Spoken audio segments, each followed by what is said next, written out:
hindi naka-ano. Ni Charlie ba may advantage dahil Magkakaiba nagbibida na siya sa pelikula?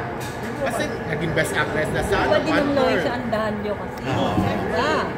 Kaya lang hindi pa siya nabibigyan sa pelikula na chance Kasi tinanong ko na magbida yun eh. kay Direct Ray. Nang tanong niya na yan. Direct sino sa... Kanilang ako.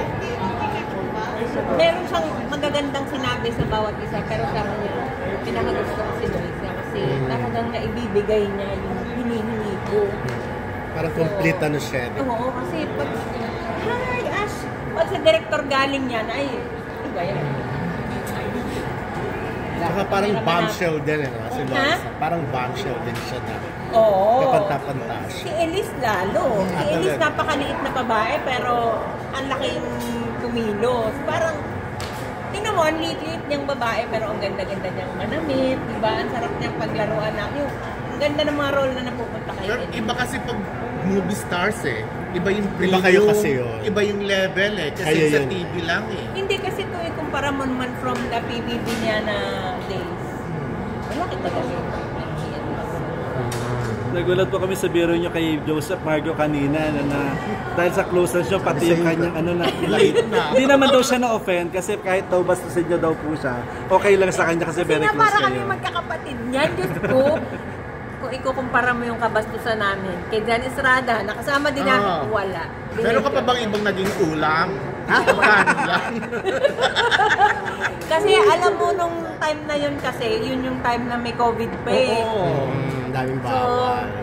ginagawa namin lahat para maaliw kami at yung mental health namin wag bumigay kasi di ba ang dami ng kaya ako namatayan ako ng nanay, hindi ako nakauwi kasi hindi ka talaga pabababain ka pero hindi ka na pwedeng bumalik kasi magka-quarantine ka na naman. Ang dami ng bumibigay. So kami para wag bumigay, gagawin namin lahat para lang mapatawa namin yung isa't isa, maaliw namin yung isa't isa.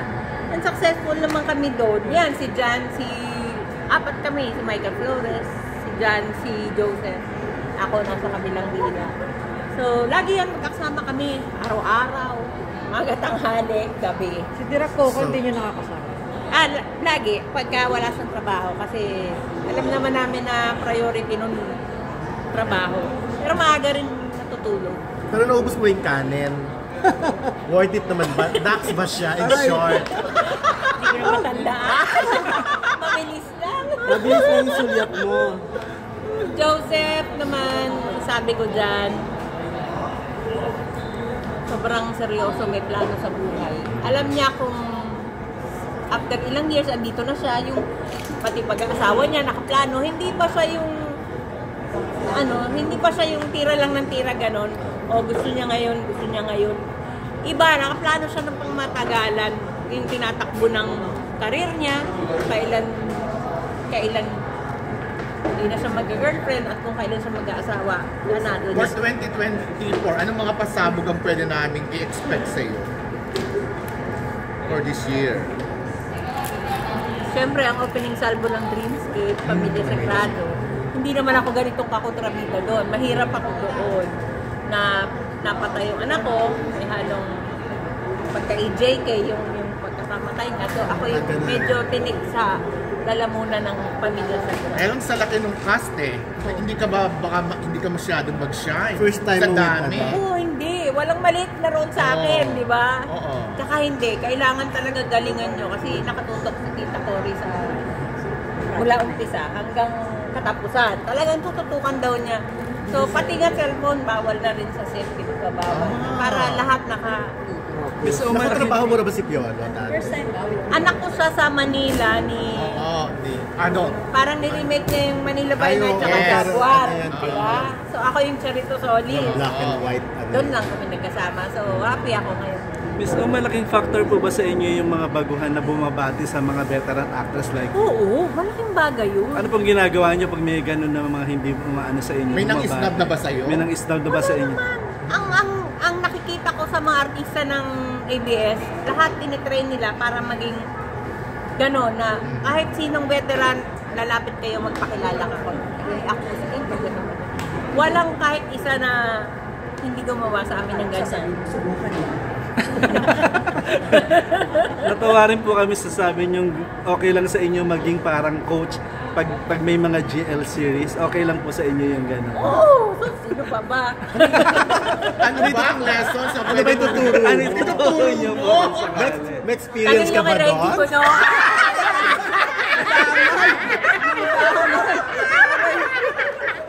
Kami kasi di namin alam. Kaya nga eh. So si Reggie ang mentor mo sa Kasi lahat. si Joseph, di ba notorious sa mga kasama mo kapagit sa project, di ba? Si Joseph ba, ano, may chance? Yung nabibiro mo, ganyan.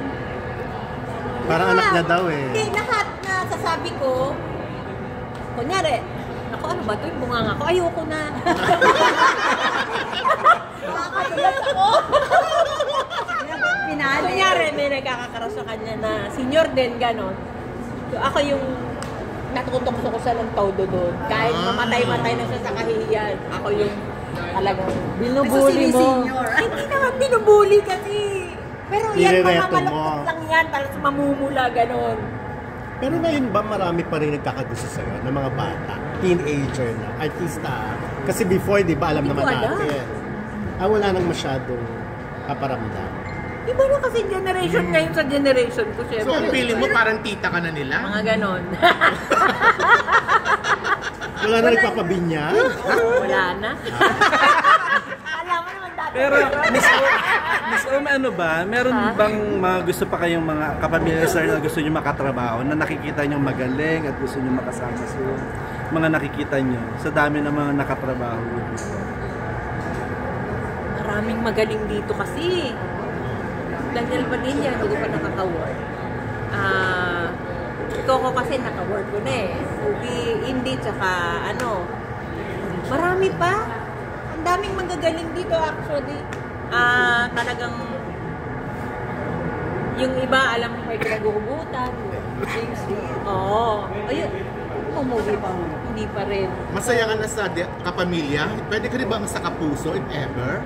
Hindi ko pa alam. Pero kasi loyal ako sa nagbibigay sa akin ng trabaho, syempre. Kaya kita nyo nga nung election, di ba? Tahimik lang ako.